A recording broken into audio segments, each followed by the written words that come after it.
নির্বাচন যে করেই হোক ফেব্রুয়ারির প্রথমার্ধের মধ্যে নির্বাচন হবে। বৈঠকে সিদ্ধান্ত হয়েছে ঝটিকা মিছিল সহ বেআইনি সমাবেশের বিষয়ে মনিটরিং জোরদার করতে হবে। এর নেপথ্যে যারা সক্রিয় রয়েছেন তাদের বিরুদ্ধে কঠোর আইনি ব্যবস্থা নেওয়া হবে।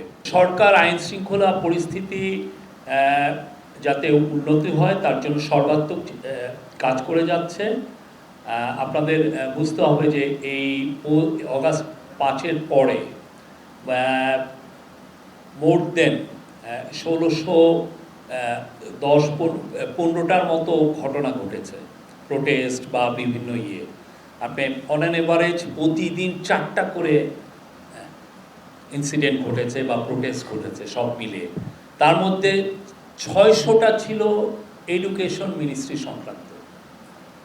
এই প্রত্যেকটা জিনিস, এই যে একটা আপনি বিপ্লবোত্তর যে ঘটনার একটা বিপ্লবের পরে মানুষের মধ্যে যে এক্সপেকটেশনটা তৈরি হয়েছে, সেখান থেকে দেখা যাচ্ছে যে সবাই প্রোটেস্ট করছেন, সবাই তাদের দাবি দাওয়া নিয়ে রাস্তায় আসছেন, সবাই তাদের কারো না কারো প্রত্যেকটা গ্রুপে। কারণ 15টা বছর অনেকে যেহেতু আগের গভর্নমেন্ট রিপ্রেসিভ ছিল এবং আগের গভর্নমেন্ট ব্রুটালি এই সমস্ত জিনিস ক্র্যাকডাউন, এই সমস্ত প্রোটেস্টকে ক্র্যাকডাউন করেছে, এখন সবাই প্রোটেস্ট করছেন, সবাই তাদের দাবি দাওয়াগুলো এই গভর্নমেন্টের সময় আনছে।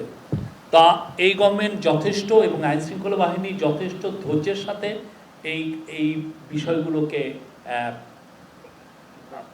মোকাবেলা করছে।